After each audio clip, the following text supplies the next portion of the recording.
I can hear something calling, it's calling me every day. If taking a chance is a crime, then I've got hell to pay. I've been walking the streets in my mind, trying to find a new day.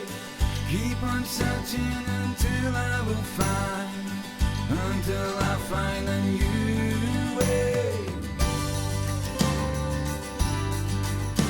I'm gonna say something, I hope you don't mind. It's time to rearrange. I walk round in circles, I'm going nowhere. It's time to make a change. Aaron, how you doing? Thanks for joining me today. I appreciate it. No worries, buddy. Thanks. It's a great pleasure to be here, especially with such a musician and such a fine back wall of art there, buddy. So yeah, glad to be here. I'm glad. I'm glad you. I'm glad you like it. I enjoy music, and I love that tarp that I have hanging on the wall. Well, Aaron, I love having guys like yourself on. I know that you have a military background, but I think what I want to touch on today a lot is about how the background more maybe influences who you are today. And, with that being said, would you mind giving a brief introduction of yourself? Yeah, sure. So I currently live in Barcelona in Spain with my wife and two kids. I grew up in the southwest of England, and I joined the military from what we call college, but it's probably high school, I guess. So around 18, 19 years of age. And I did 5 years in the Royal Marines, and then I did 5 years in the Special Forces, and specifically in the SAS, which is an incredible privilege to serve in both of those units. And from there, I went into security work, and then I started to have a young family, and then transitioned into physical coaching, but also more mindset, resilience, life coaching, which is currently what I do now. So, yeah, a varied career, one that I'm very much enjoying the journey of. Well, Aaron, I can say that I've connected with you on LinkedIn, and I've been fascinated as I've learned more about you. I've learned a lot about you through some of your posts up on social media. And you actually had a post I wanted to touch on, and you talk about carrying a self-inflicted burden and adult disappointment in yourself for years. How these feelings influenced your work in helping entrepreneurs, ex-military entrepreneurs especially, confront their own inner critics and self-doubt? Yeah, so for me, the biggest thing was to be given the opportunity to challenge them, or even bring my awareness to them. So I thought it's completely normal that everybody was very critical of themselves. I think it's an innate thing built within us, but I'm not sure it always served us. At least it didn't always serve me. I thought it did. It was basically my inner critic was keeping me aligned away from new opportunities, helping me stay away from fear and failure, embarrassment, judgment, humiliation, all those sorts of big, heavy emotions that we're not really taught how to manage, other than through laughing it off, avoiding it, or numbing it. So, yeah, a lot of my work is just bringing things to people's attention, and then they get to decide, like I got to decide, does this help me? Does this serve me? And sometimes it does. Sometimes it has. And often it doesn't, and things change. As one of the things I love to say, which was something that came up for me when I was getting coached, is what got me to here won't get me to there. So I have to choose to look at the world very differently, and myself, to move myself forward, as a father, as a coach, as a businessman, and then I can do that for other people as well. So it was a lot of questions being asked, a lot of the layers of the onion being peeled back to see what was driving me. And something that we mentioned earlier is, for me, that was just a dull disappointment. My behaviors weren't extreme. You wouldn't have noticed. So just a normal guy, but I'd never taken the time to ask myself those questions, hold that space for me, or really even challenge some of those old beliefs, especially with, like we touched on earlier, that judgment of cowardice of myself. You mentioned something interesting there. I think it talks about just in our own self-development, how it's the fluidity of it, I think, because it almost seems to me like what you described there is, even though the questions may be the same, the answers seem like they could always be evolving. Do Yeah. you agree with that? 100%, yeah. And do you know what? I think that's one of the things that gives me the courage to come onto these sorts of things, and speak, is because I know my ideas will change. So will my practices, because I believe me as a person will change. I want to change. I want to um, be the best person that I can for my kids, for myself, and for the people I love. And I think it's only normal. So yeah, 100%. That's evolving. And like I said, I had that insight this morning. You touch on this a bit about self-judgment and somewhat of regret. So what strategies do you recommend for people, Aaron, who maybe they're judging themselves too harshly? Yeah, I mean, I think for me, I wasn't aware that I was until somebody held that space for me. So it's to get somebody that wants to help you, but not imparting their own opinion on you. That's all. Our loved ones do that for us. They try and help give us advice or keep us safe, give us their opinion, and often their fears as well, which comes from a place of love. But again, it's not always. It's just like another layer or another slight blur on the filter or the lens through which we see the world. So I think one of the biggest things is being able to express that. So that can be speaking, it can be writing. And the foundation for me is always awareness, always awareness. So it's to gently question things. I wonder why I'm thinking that, or what's the benefit of me thinking like that? Just to question it, just to question it. And so many of those voices or noises, or doubts in our head come from a very young age, and maybe aren't even relevant anymore. Yeah. So when you talk about being judged by the outside world, I'll say, and it comes from a place of love, but just people's opinions, the way they question us. How do you how do you deal with when it conflicts deeply with the way you feel about something? Because I feel like, at least for my experience, I feel like there's been times where it's always been with good intention. But I'll give you an example. When I was really overweight by 100 pounds, like it come from a place of love, but when I would hear you look fine, you're big bone, right? Like, how do you start to push through what's true and what basically is BS, and like people just Yeah, try not to hurt your feelings? yeah, yeah. I'll tell you a little story about my wife. And she, when I mentioned to her I was transitioning to becoming a full-time coach, she very gently and from a place of love reminded me, or she said to me something along the lines of, well, what makes you think it's going to work this time? And then listed off all my failures, or the points where I've not managed to see through projects that I'd said I'd start.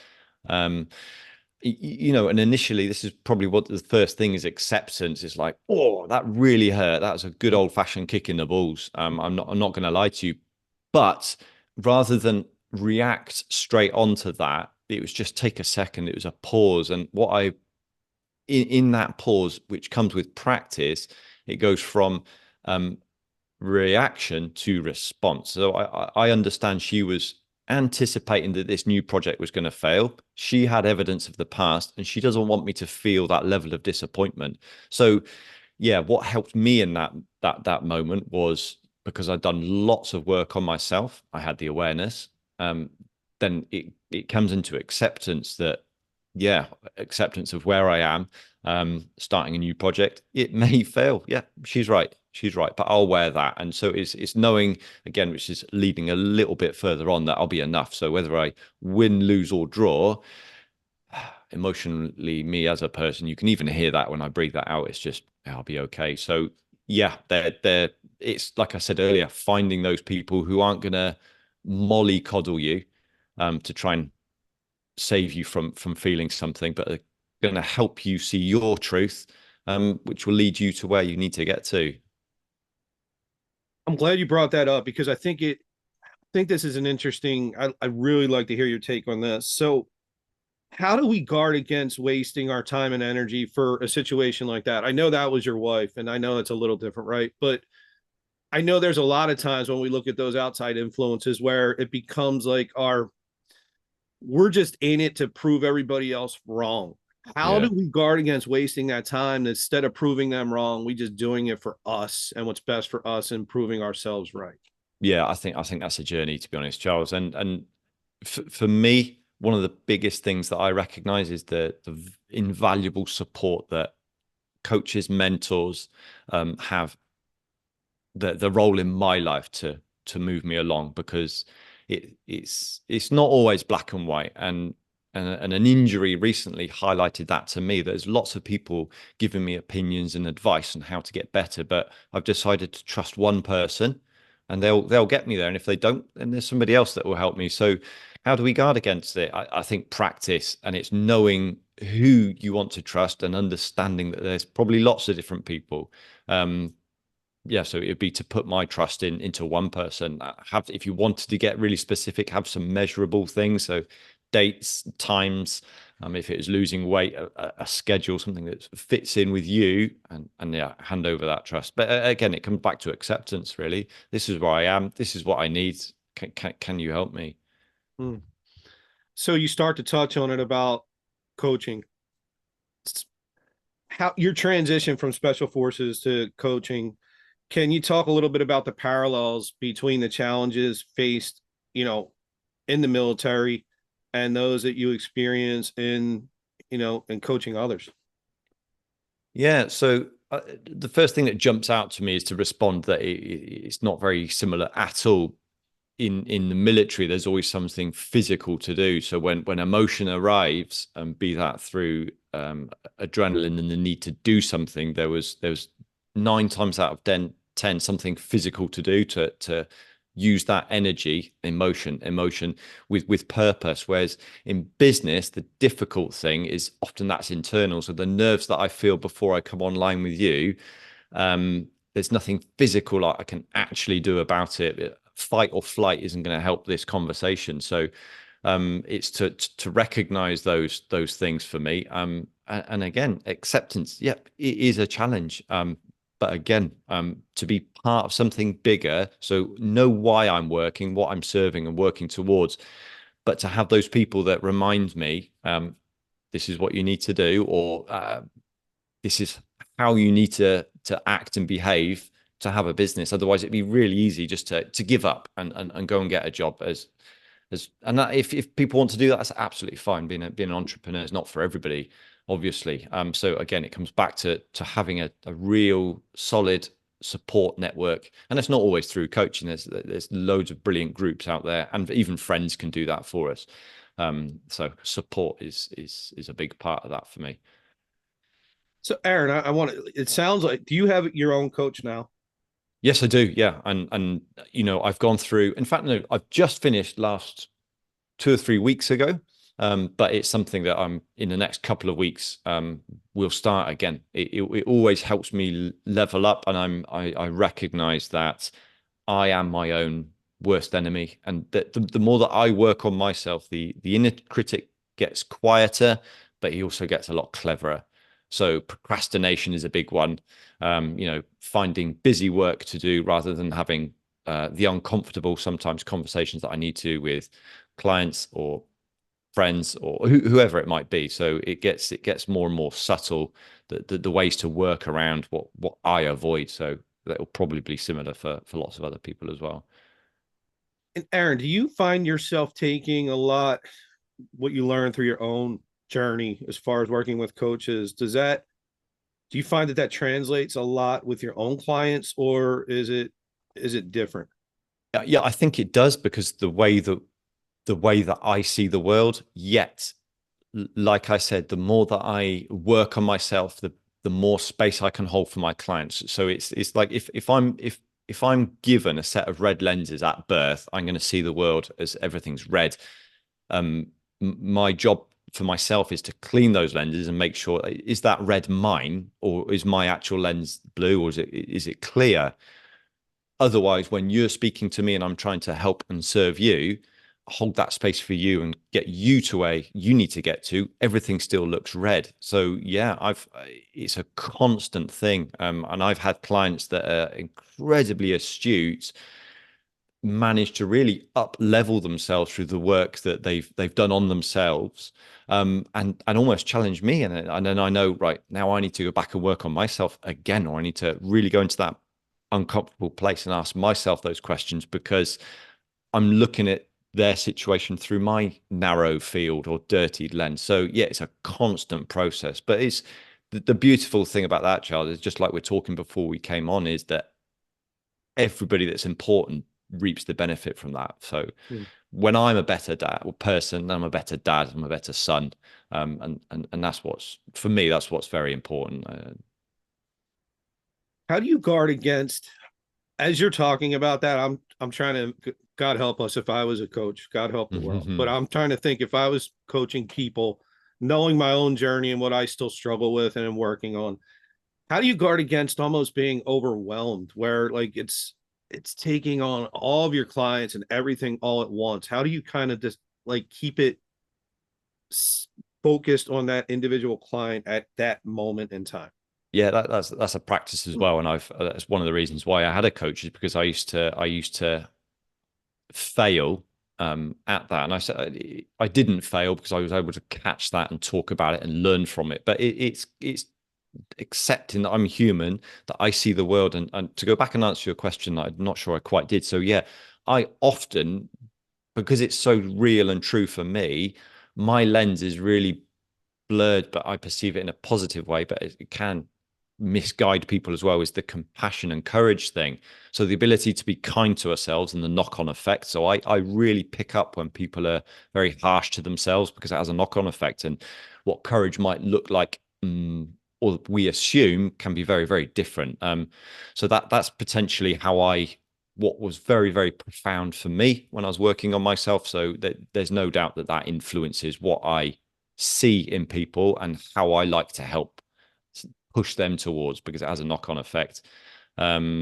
Sorry, yeah, and I've forgotten the second part of that question there. So, Charles, can you touch on it again, that last bit? Oh, yeah, no worries. I think that you were answering exactly what I was asking. I think the final part was just, I would find it at least hard for me to stay focused on that individual at that moment in time without jumbling them all together. So it's practice, it's awareness, and it's not about me. So I've had some clients that have come to me for A. Sometimes they've got A, sometimes they haven't. The result they are looking for. Often though, it's not that's what they believe. So can I give it a good example? Yeah, a woman came to me who was looking to transition away from a certain career, and which she did, but that's what she came to me for. What she really needed to work on was the relationship to herself and letting go the past to move on. That was what was holding her back in that certain situation. So it's not about me. My job is to provide the tools, to provide that space. And if I can do that for that person, that's great. If I can't, then again, it's just releasing that, letting it go. The outcome. I'm not married to the outcome. I do my best to give them those insights. But yeah, there's lots of times that I've had to learn. Let's put it like that. And yeah, I get coached on it. I admit my weak points and my failures to, I say failures quite a lot actually, but not necessarily learnings to my coach, so that we can explore, and then I can take that forward. And like I said, everybody gets to reap the benefit from that. You start to touch on it, and what I was going to follow up with was, it, at least for me, it would seem to be hard that I would revel in the successes of my clients. I'd be happy, but I feel like I would, if they didn't succeed, I feel like I would take that ultra personally and would really make it more about a judgment on me. That, Aaron, that to me seems like it may be the hardest thing about what you do, at least for what I see. How do you really guard against that? I feel like that must be difficult. Yeah, you know what? Would I guard against it? I think there's that natural human response of, yeah, I've let them down, I've let myself down, everyone's judging me, but then I'm making it about me. I'm not, my focus isn't on that other person. So if I was to come it from through my lens of compassion, what can I learn? Good courage. Go with courage. Could I go back to them and say, I think I made a mistake. Can we speak again? Or do you know? So yeah, and it also goes back to what we touched on before, is with having there's that reaction that's very normal and human. I'm not going to fight that. Those things are inbuilt systems that are there to help us. The need to avoid certain dangers, even though it's not dangerous. But then I get to decide the response. So I'm just going to draw that out, and I'm not going to be completely in the river of that thought, drowning in it. I can make a physical choice to step out, and yeah, I still feel uncomfortable, but do I have to follow through with those actions and behaviors that might align to judgment and failure, or can I look at it through a slightly different way, to help myself, but more importantly to help them? It's a process. How sure you've experienced this? Are there times where, when you're working with people, you're trying to provide the tools, let them use the tools, and it's about them and their journey? Is it difficult to, when you know that they're making a mistake, is it difficult to allow them to make the mistake, or do you find yourself having to try to intervene? Again, both. I mean, it goes through different periods, and when I am judging them like that, they're making a mistake. It's usually a projection of something that's going on within me. So again, just the ability to stand back, and I really let curiosity cut through. So going back in terms of leadership now, a lot of the times it's gently challenging people. So it's saying things that aren't necessarily comfortable, but my curiosity has told me, ask them that. What ifs? And I'm not putting words into their mouths. It's what makes you think that's true. And sometimes it can catch them off guard, and they get to question it, potentially, especially if they're caught in that river of thought, like I just said. But yeah, it's a process, and again, having people help lift me to a higher standard, exploring my own limitations is all part of that game. You've mentioned this a lot, and I'm fascinated by this. And I just talking to you this morning here for the amount of time we've been on, I can already see, even for myself, about not projecting about me onto others and the way I view the situations and the world. And it seems like you're doing a good job with that. I did see something online that I wanted to ask you about. I thought this term really popped out to me: stress storms. What do you consider a stress storm, and how do you help your clients navigate through them? And maybe even more importantly, how have you over the years started to navigate them on your own? Yeah, so a stress storm was a term that a client came up when I was speaking to them. I thought, oof, yeah, I'm going to use that. If that's relevant for them, it might be relevant for a lot of other people as well. I think for this particular guy, he was just so caught up in work, because his whole identity was, it's not that he had forgotten, it's just that he's consumed. And the way that I like to think of it is that if we are face down in our laptops and screens all day, you forget the sunrises and the sunsets, but it's still there. So again, in those situations, something that was helpful for that guy was just to question and challenge the time, the effort, the work that he was doing, see what he was relevant to him, see what was almost, he was working sometimes from a place of need, or to prove somebody wrong, or didn't trust them. So he's taking on all these extra things because the outcome in his eyes at that moment meant that he was successful and loved, or failed and not loved. And it wasn't really true. He was going to be loved by the people that are important to him, regardless of that, or regardless of the outcome. So it's just through very gentle challenging. And in this case, it's what is actually important. What could he delegate, and what can he let go, even though that can be quite painful. And again, it comes back to self-awareness, having the support and then often having the courage to say, no, I'm not doing that. You do that, or I'm only working to this time. Yeah, and I think something about my work is I have a few tools, but generally the work that I do is much more inner based than this tool for that, this tool for the other.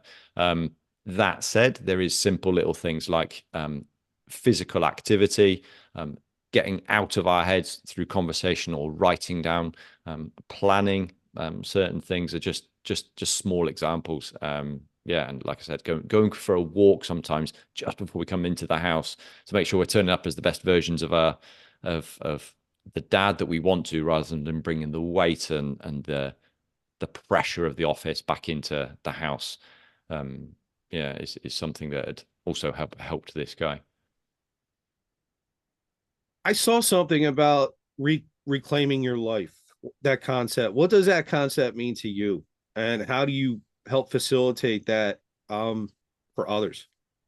Yeah, so again, for me, that would be cleaning the lens of just questioning everything. Is this who I am? Is this what I want to do? So a good example of that for me personally, because I always like to try and bring it back to me. It's really easy to preach and say you need to, is in terms of alcohol consumption. So in looking through what else can I do to challenge comfort. So where is discomfort? What can I learn from it? One of those things that I found was I was drinking just because everybody else was. So I decided 2 years ago to stop and see what happens. It's like almost a social experiment on myself. And yeah, some people laughed, some people did nothing. But it was all about knowing that even though it's uncomfortable, that I'll still be okay.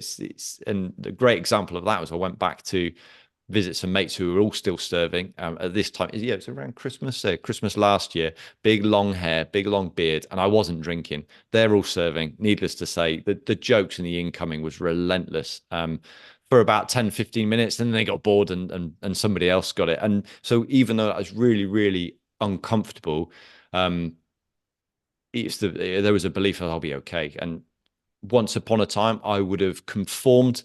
I would have just said, "Oh, go on then, just one," which wasn't really aligned with me. So now I decide when I get to. But I realize that it's very uncomfortable, and we often avoid those because we misunderstand those basic human emotions, and which really taught us as young men how to deal with them. So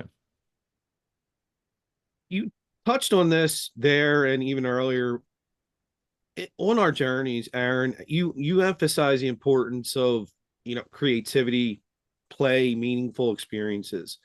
How do you feel that this contributes to our own personal and professional growth? yeah, that's an interesting question. I just recognized that I was all work, no play. And like I said, if I'm sat at a laptop, even though I'm coaching, I'm helping people all day, every day, it's a certain amount of drain. The human body, the human mind needs other levels of stimulation. And for me, I've recognized that I was almost forgetting to play. And when we see kids play with their toys or in nature, they're very, very present little creatures. And it was something that I recognized was missing in my own life. And to be honest, there's new insights, new inspiration, and new energy that comes from when we're able to step into it, be it our music or writing or whatever it is, creative play for us. The ability just to switch off a certain level of thinking, which is really, really tiresome, and connect with ourselves. So it's very beneficial. But it doesn't have to be every day, all day. It's finding snippets of that's manageable. It's interesting to me because I feel like I've always struggled with that personally, where I thought playing or being, I always thought I wasn't being productive almost, right? And Yeah. now I realize that by doing that, it's probably made me more productive. And it was it's fascinating to me because some of the terms you've used, looking at things through a dirty lens, I think I was looking through a lens of my life about what I was supposed to be doing. And now Yeah. I'm realizing what I need to do to be that best version of myself. Um, in my professional life, I manage, lead people. I have a group of people. I wanted to ask you this. I saw this term, the loneliness of leadership. Um, I don't think I've ever looked at it like that, but then I start to think about it a little bit and how leaders, I guess in a way, there can be this sense of loneliness. How do you how do you manage that with clients as you're obviously leading them? Do you ever feel isolated Do and I? lonely? Yes. Yeah, yeah, of course I do. I think, like I said, it's a projection. What you see there written is a projection of I am my ideal client. I help myself, and then I can help others. So yeah, definitely. I mean, I live in a foreign country. For me, a British lad living in Spain. Yeah, I come from an institution of the military. I'm self-employed. I work from home, but it's something I'm aware of. So just like you, if I'm at my desk all day every day and there's nothing else to me, it becomes a things start to slow down. And it's really interesting because I feel like I have to do more, which is tapping into trying to prove my self-worth. Whereas really a lot of work is creative, or I spend time helping people. There's nothing physical to see. Yet energetically, everything can be very, very different. So it's an interesting process, and again, sometimes I don't always catch for myself. So I create those relationships for myself, and I know that other people benefit through them as well, just through conversations, just through asking, how's it going, and but meaning it. I'm not looking to get anything from that. And interestingly, LinkedIn has been absolutely fascinating for that. The amount of interesting conversations, people that I've met that may or may not lead to anything, it's not really about that. It's been very, very, yeah, and inspirational, insightful. Mm. Yeah, I think that's a great word for what I've experienced also on LinkedIn. It's definitely been insightful and it's been educational for me. Yeah. I get to talk to and meet people like yourself, and it's been fantastic. So, Aaron, I'd like to end with this. So, looking forward, how do you see your story and work evolving? What are you trying to leave as far as your legacy with clients, family, broader community? Yeah, so I think I think I recognize that it starts with me. And I say my world when I can turn up as the best version of myself. It sounds a little bit cheesy, this, but then I know that influences the world, and the world is what you can physically see as my house, the people that live here, and then they have an effect on other people as well. In terms of legacy, I recognize that when I'm a grounded father rather than reactive, angry, disappointed, then I'm really coming from a place of love for my kids. Then it's just two more grounded, compassionate little humans in the world. And if that sort of ripple effect goes on, then brilliant. And I know that effect has, or my work has that effect with my clients as well. So in terms of legacy, I've not thought big. I know my journey is to talk about some of the things that are uncomfortable for me, which is my truth, as it were, to speak about. Yeah, and it's to say that we're all human. We all go through things. It's okay to ask for help, because I truly believe there's so much more that we're all capable of. Yet we're conditioned, which is fine. I'm not criticizing that, to see the world through a play it safe type of lens. And it doesn't all mean we have to be millionaires or CEOs, but like I say, for me, that the grounded father. Um, Everything starts and finishes at home, I believe. So yeah, that's what I want to leave, a grounded family who can go and live their own lives, really. Fantastic. Fantastic way to end it. How can people get in touch with you? How can they see what you're up to? Yeah, so I'm on LinkedIn, Aaron Hill.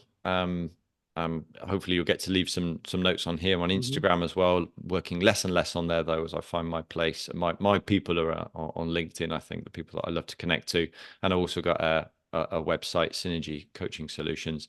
I'm also doing work through a project called Halen, which is a really interesting online platform for well-being and coaching as well. That's a great project set up with another guy. Maybe I should give you his details as well, Charles, to speak to. But yeah, I'm around, and hopefully Charles will put some notes in here. Yeah, definitely. I will have notes in here. Well, Aaron, it's been definitely a learning experience for me. I really am grateful for your time, and I appreciate you jumping on here and speaking with me. I think a lot of people outside of myself will benefit from this. So thank you for that. I appreciate the space. Thank you, Charles. Thanks for the work you're doing and putting it out there, mate. Aaron, I appreciate it. Well, listen, thanks everybody for tuning in. Take care. Aaron, good luck with everything. Bye. All the best. Thank you. Bye-bye. This has been the Bare Essentials. Thanks for listening, and remember, never hibernate on your goals.